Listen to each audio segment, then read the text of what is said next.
cuivre, argent, or, analyse, conseil, recette. Aujourd'hui, c'est métal.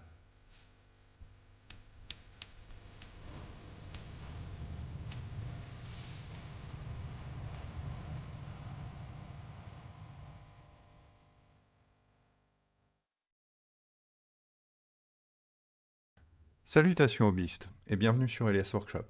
Je suis ravi de pouvoir enfin vous retrouver après plus d'un an d'inactivité sur ma chaîne pour ce dossier qui traitera du complexe sujet des peintures acryliques métalliques à base d'eau et de leur confection maison. Dans un premier temps, nous passerons en revue et sous le microscope les quelques peintures en ma possession, qui sont un assortiment de peaux citadelles, mais ces observations sont tout à fait valables pour les peintures des marques concurrentes. Ce premier volet analytique sera l'opportunité pour moi de vous exposer les divers matériaux et méthodes d'élaboration de ces peintures, pour ensuite, dans le second volet, vous livrer les recettes. Cela comprendra la sélection des matériaux, les conseils, les erreurs à éviter, les fausses bonnes idées et bien sûr les dosages. Nous ferons quelques tests et applications et on repassera sous le microscope pour comparer. Vous pourrez ainsi juger sur pièce. L'ambition de la vidéo est de vous fournir un maximum de clés de compréhension pour vous aider à choisir la meilleure approche, uniquement déterminée au bout du compte par vos besoins et exigences personnelles.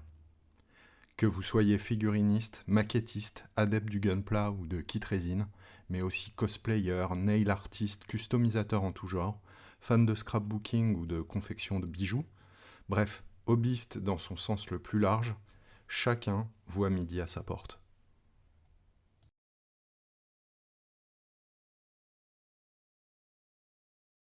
Voici donc les peintures que nous allons analyser. J'ai préparé ces lames que nous passerons sous la lentille de ce microscope qui nous offrira un grossissement d'à peu près 200 fois. L'écran mesure 20 cm de large et vous pouvez y voir l'espacement entre deux marques de mon réglet, correspondant à 1 mm. Ce réglage restera constant tout au long de la vidéo, sauf éventuelle indication de ma part. On commence avec la première lame, Auric Armor Gold.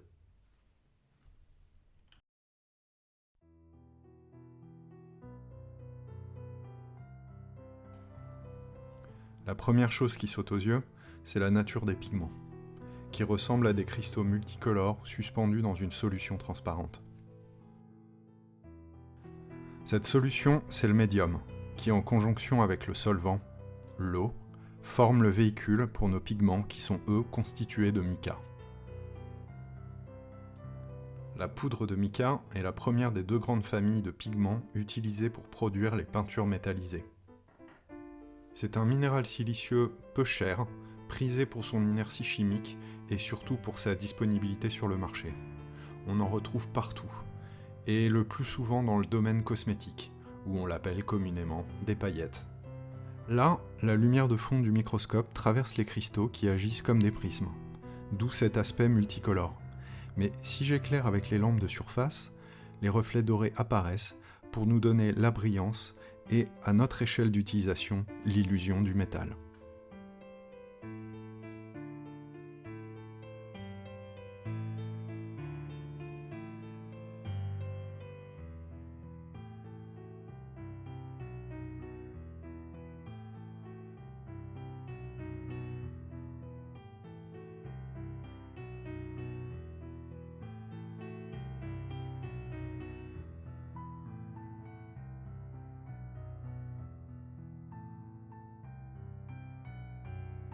Ici, sur la deuxième lame, le GNAS Gold, qui est également une couleur au mica, on peut observer que le médium est teinté.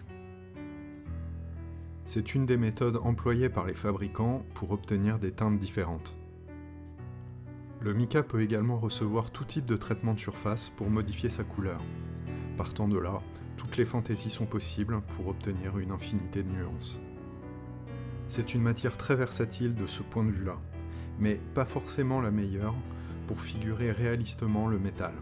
Mais on y reviendra dans le volet pratique.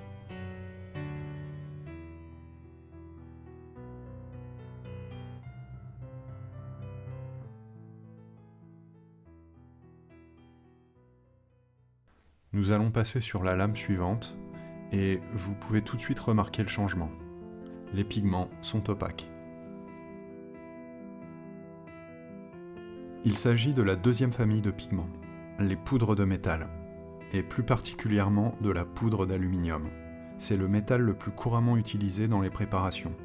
C'est peu onéreux, abondant, c'est un métal léger qui permet une bonne suspension dans les médiums, ainsi que d'obtenir un rendu plus convaincant. Puisqu'a priori, quoi de mieux que le métal pour figurer le métal ?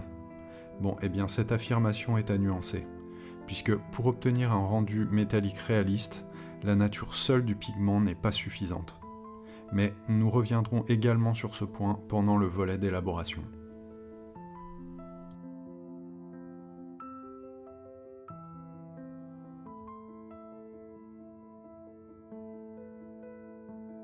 Voici le Leadbelcher, ou Bolt Gunmetal, ou encore Chainmail, suivant les époques de production. À l'instar du GNS Gold, observé plus tôt, ici aussi les pigments sont en suspension dans un médium teinté sombre, pour obtenir une nouvelle nuance.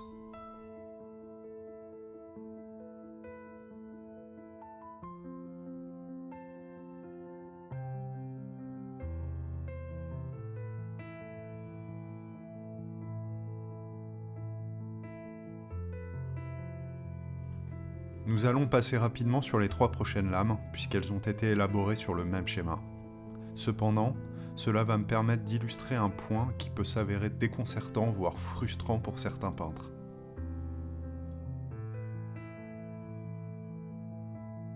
Cela sonnera sans doute comme une évidence, mais de manière générale, et quelle que soit la peinture métallisée, que ce soit par étalement ou par dilution, vous constaterez une légère perte de saturation ou une altération de la couleur à l'application.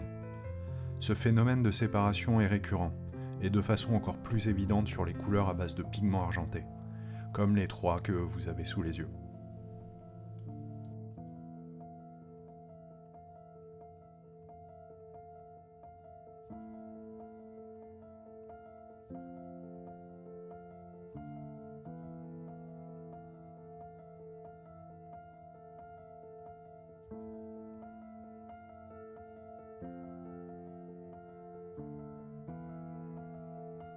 On enchaîne avec une couleur qui divise, l'un des meilleurs ors pour certains, pour d'autres de la mimolette anodisée.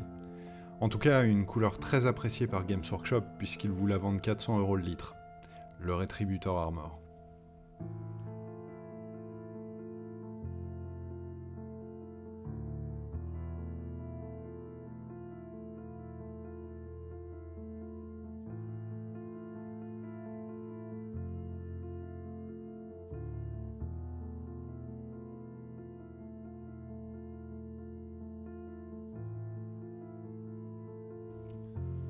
Plaisanterie mise à part, cette variation sur le même thème va me permettre de vous exposer la petite subtilité du Retributor.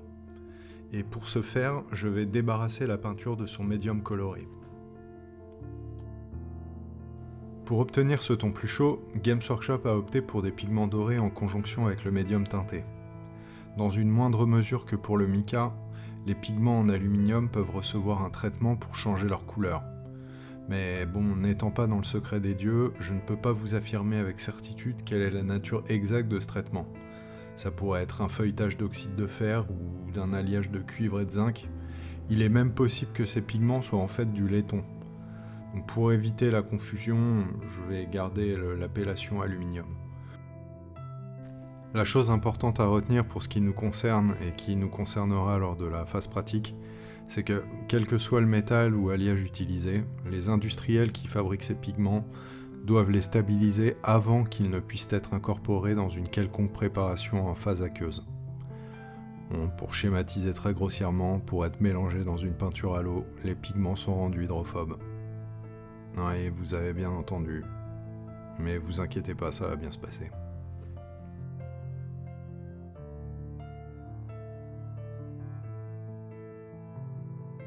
Après le fromage, le dessert, nous allons donc conclure ce volet analytique avec cette dernière teinte, une sorte de chocolat métallisé, le Tin Bits. Il s'agit de la formule la plus sophistiquée de toutes celles que nous avons observées jusqu'ici. Bon, quand je dis sophistiqué, j'exagère grandement, hein, vous allez vite comprendre. Nous avons des pigments dorés, un médium teinté très sombre et une troisième substance, granuleuse translucide orange foncé, qui pourrait selon moi être ce qu'on appelle des pigments de charge, ou matière de charge, ou plus simplement charge, filler en anglais pour ceux qui trouveraient le terme plus évocateur. Une charge donc est un matériau insoluble de remplissage qui peut avoir plusieurs fonctions, épaississante, opacifiante et économique. Dans ce cas précis, je ne peux pas vous certifier catégoriquement la raison de son emploi, mais on peut émettre des hypothèses.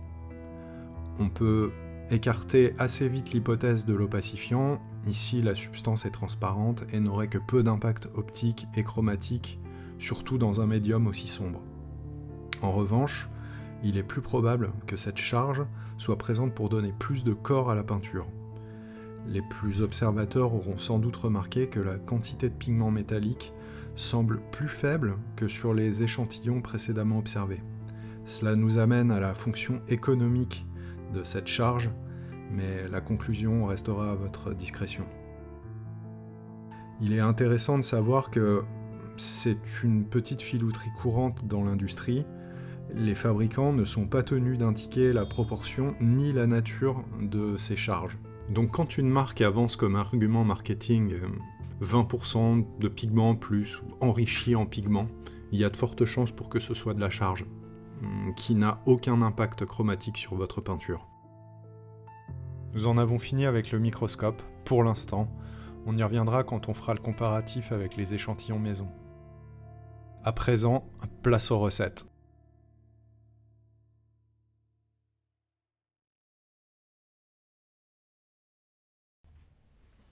Voici la majorité des produits que j'ai sélectionnés pour ce dossier. Il y aura cependant quelques ajouts circonstanciels tout au long du volet. On commence par le plus important, les pigments. Ici, les pigments mica, achetés sur Amazon, d'une marque la plus générique qui soit. Ensuite, les pigments métal artistiques de chez Sennelier, assez chers et censés être de qualité supérieure. Enfin, les pigments pur métal de chez Green Stuff World, très abordables et de bonne réputation. Ensuite, les médiums, quelle que soit la marque, mais ici de la marque Liquitex, en brillant ou en satiné. Un indispensable, la balance de précision. Nous allons faire des échantillons de 1 ml, et même si vous avez une certaine marge de manœuvre, il est important pour la qualité de vos formules de respecter les dosages, qui seront de l'ordre du dixième, voire centième de gramme. Ensuite, les contenants. Ici des petits pots à sauce de 40 ml, auxquels j'ai retiré le couvercle pour éviter tout accident lors de la phase d'élaboration. Enfin, une touillette à café ou tout autre ustensile qui pourrait vous permettre de prélever de petites quantités de pigments pour les dosages. On est parti. Je vais enchaîner les recettes, puis nous passerons à l'application des échantillons pour nous concentrer sur les résultats et les comparatifs à la fin. 2 points importants. Quel que soit votre choix de médium, satin ou brillant, les dosages resteront strictement les mêmes. Veillez également à ne pas dépasser les doses de pigments prescrites. Comme je vous le disais à l'instant, vous avez certes une petite marge de manœuvre qui figure sur les petits textes qui vont apparaître, mais dites-vous bien que plus de pigments ne veut pas dire plus d'effet métal. C'est tout le contraire en fait.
Jusqu'à présent, je vous ai épargné le jargonnage et la technique.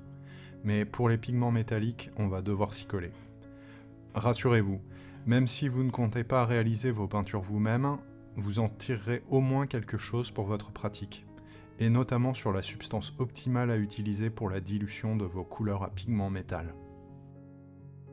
Pendant l'observation du Retributor Armor, j'évoquais le traitement de stabilisation des pigments pour les préparations à base d'eau, et du fait que cela rendait ces derniers hydrophobes.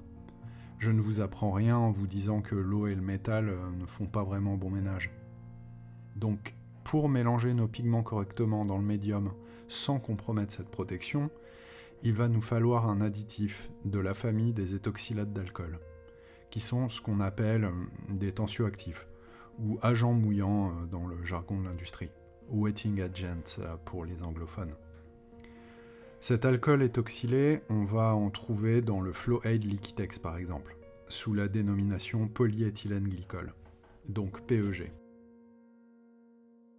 Ce PEG va nous éviter de nombreuses déconvenues, comme la séparation et le pelliculage dans le contenant, et il va être bénéfique pour l'étalement et le nivellement de la couche de peinture. Bref, vous l'aurez compris, que ce soit pour une formulation ou de manière générale pour la dilution de vos couleurs à pigments métalliques, le PEG est idéal. Vous en trouverez dans le Flow Improver Winsor & Newton et le Flow Enhancer de chez Daler-Rowney si vous voulez des alternatives. Vous pouvez éventuellement utiliser le Airbrush Flow Improver de Vallejo si vous n'avez rien d'autre, mais sachez que ce n'est pas la même substance et que la concentration du principe est bien moins élevée, donc ce n'est pas idéal.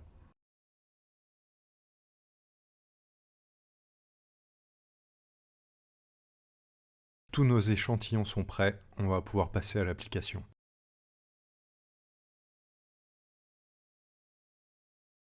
On ne va pas s'étendre sur la phase d'application pour nous épargner au maximum les redondances et arriver plus vite au résultat. À toute fin utile, je vous ai mis des petits textes en insert pour les parties aéro, mais ce ne sont pas des recommandations, juste ce que j'ai utilisé pour ces applications. Ici, j'ai juste répliqué le protocole que j'ai employé pour les couleurs citadelles. Une bonne passe couvrante à l'aéro sur le côté droit de la cuillère, puis une couche simple au pinceau sur le côté gauche, comme indicateur de couvrance et d'étalement. Enfin, j'ai fait une double couche au pinceau sur des marines V2.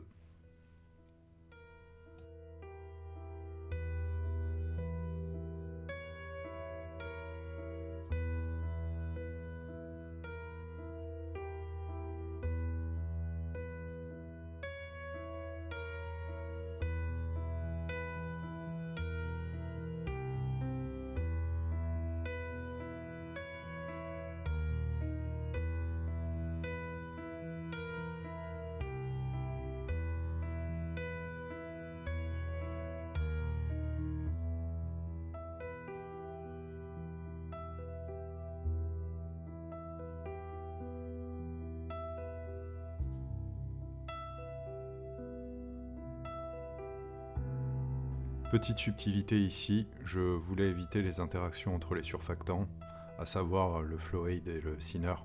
J'ai préféré opter pour une dilution avec mon médium aéro. Mais bon, c'est plus de l'ordre de la superstition de ma part qu'autre chose.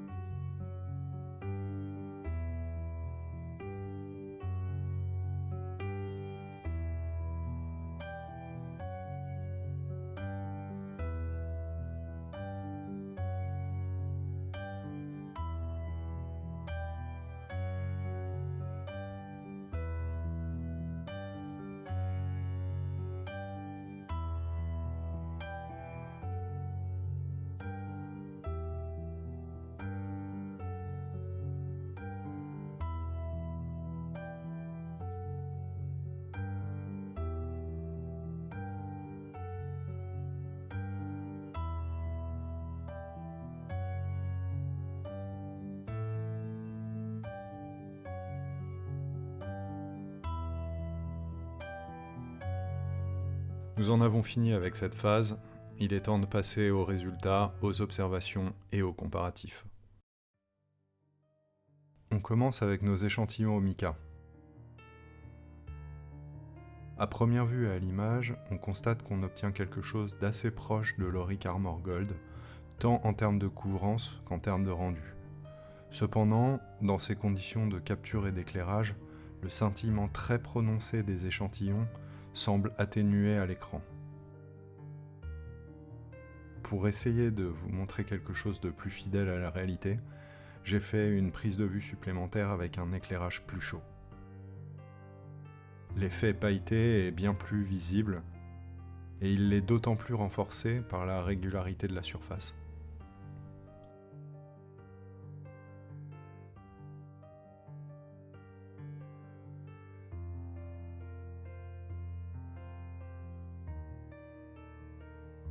Sur les surfaces irrégulières, comme sur nos marines, la lumière interagit différemment. Le scintillement est toujours présent, mais très grandement atténué. Scintillement mis à part, le rendu reste somme toute assez clinquant, mais ce n'est pas forcément un mal. Comme je le disais en introduction, chacun voit midi à sa porte. Si le but est d'attirer l'œil, c'est totalement pertinent. De plus, le mica présente de nombreux avantages. Outre son prix dérisoire, son inertie chimique le rend compatible avec à peu près tout. Médium alkyd, médium acrylique, à l'huile, diluant, résine, cire, peinture et même glaçage pour gâteau. Oui, puisque le mica peut être comestible. Alors, est-ce qu'il est tout de même possible d'avoir un impact sur ce rendu ? Bien, la réponse est oui, mais on va devoir ressortir le microscope pour bien le comprendre. Revoilà notre séquence Auric Armor Gold. Et voilà notre formule maison. Il y a une différence de taille, c'est vraiment le cas de le dire. Je vous rappelle que les réglages du microscope sont strictement identiques. Manifestement, nous n'avons pas affaire à la même classe de produits. Je vais vous laisser tirer vos propres conclusions pour l'instant, et on va passer aux échantillons suivants.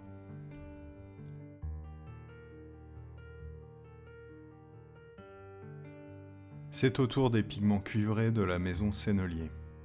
Le rendu ici est bien plus convaincant comparé au mica. On a une très belle brillance, quel que soit le médium, et surtout plus du tout de scintillement. Avec ce niveau de zoom, on peut remarquer une certaine rugosité de la surface. Mais à l'échelle réelle, ce n'est pas aussi flagrant. En revanche, ce qui laisse un peu à désirer, c'est bien la faible couvrance de la couche au pinceau. Surtout en comparaison avec les échantillons de Beaten Copper et de Balthazar Gold.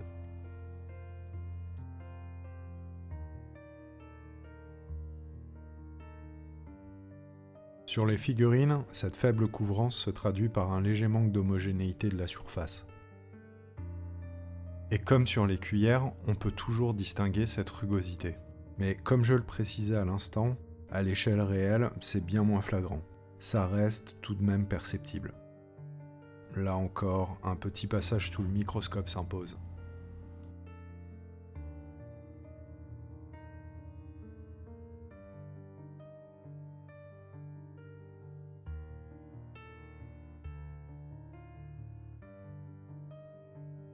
Comme avec la formule maison au mica, les images parlent d'elles-mêmes.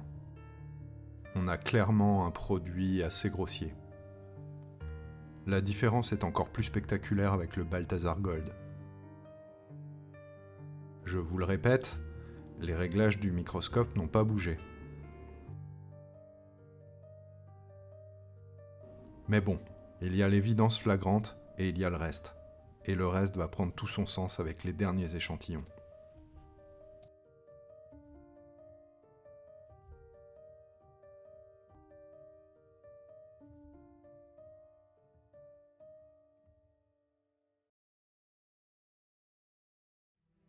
Les pigments Pure Metal Green Stuff World.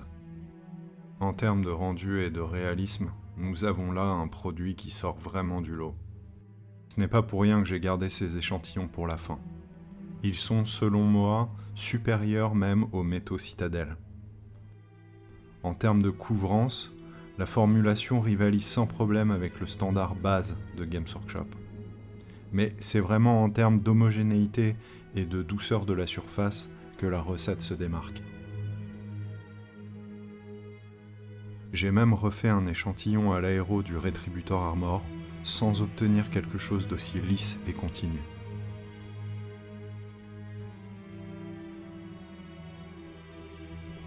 Sur les marines aussi, le résultat est sans appel. Le rendu est bien plus subtil, et le nivellement de la couche de peinture au pinceau, je vous le rappelle, bien plus satisfaisant. Pour obtenir un résultat équivalent, en ce qui me concerne, j'irai chercher plutôt du côté des formules à base de solvant, bien moins amical pour l'utilisateur cela dit, que cette recette en phase aqueuse. Nous approchons de la fin, et ce dernier passage sous le microscope amorcera la conclusion de ce dossier.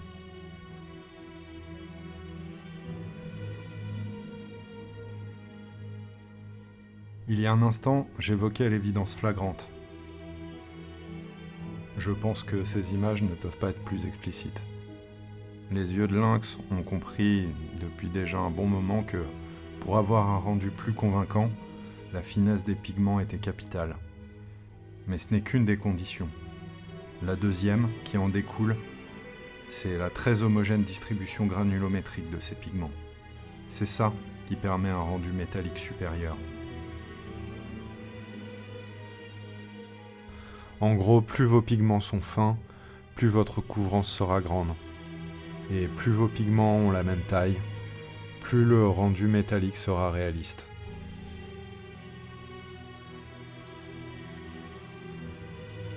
Je pense que ces pigments Green Stuff World ont été sourcés avec grand soin, dans le but d'offrir le rendu le plus réaliste possible. Mais, puisqu'il y a un mais, le réalisme est-il forcément toujours recherché, voire même souhaitable ? C'est pour cette raison que j'ai essayé d'éviter au maximum de hiérarchiser les formules uniquement par le critère esthétique. Chacune de celles-ci possède ses forces et faiblesses, et c'est là-dessus que je vais conclure ce dossier. Le mica vous offrira une grande variété de nuances prêtes à l'emploi. Une très grande brillance, mais qui s'accompagnera d'un scintillement prononcé. Ce scintillement pourra cependant être atténué en sourçant de la poudre de mica plus fine, entre 5 micromètres et 30 micromètres. De par sa nature translucide, le mica possède une couvrance faible, mais ceci peut être utilisé à votre avantage pour les éclaircissements ou sur des couches sous-jacentes claires ou colorées. De par son inertie chimique, le mica possède une grande compatibilité. Vous pouvez le mélanger avec énormément de choses sans crainte d'interaction malheureuse.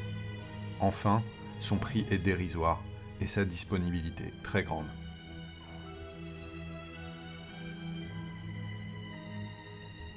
Les pigments métalliques artistiques, ici sennelier, vous offriront une grande brillance pour un effet métallique plutôt convaincant mais légèrement rugueux.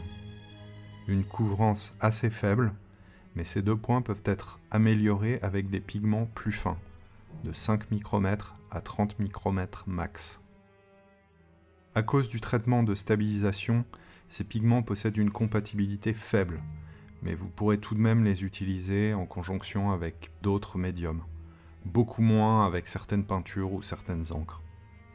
Enfin, leur prix est élevé, voire très élevé, mais contrebalancé par une grande quantité dans les contenants.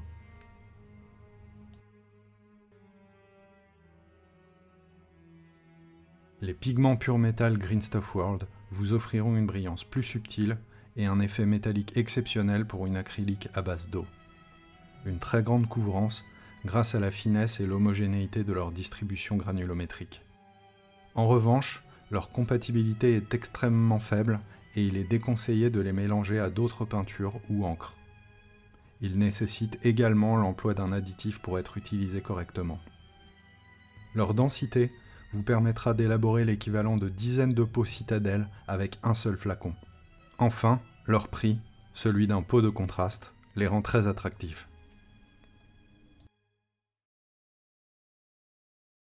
Nous voici au bout de ce dossier tuto. J'espère qu'il vous aura diverti autant qu'informé. Si c'est le cas, je vous invite à mettre un petit pouce bleu et à vous abonner. Ça me donnera de la force pour braver l'algorithme. N'hésitez pas à poser des questions si vous en avez dans les commentaires. Je vous répondrai au plus vite.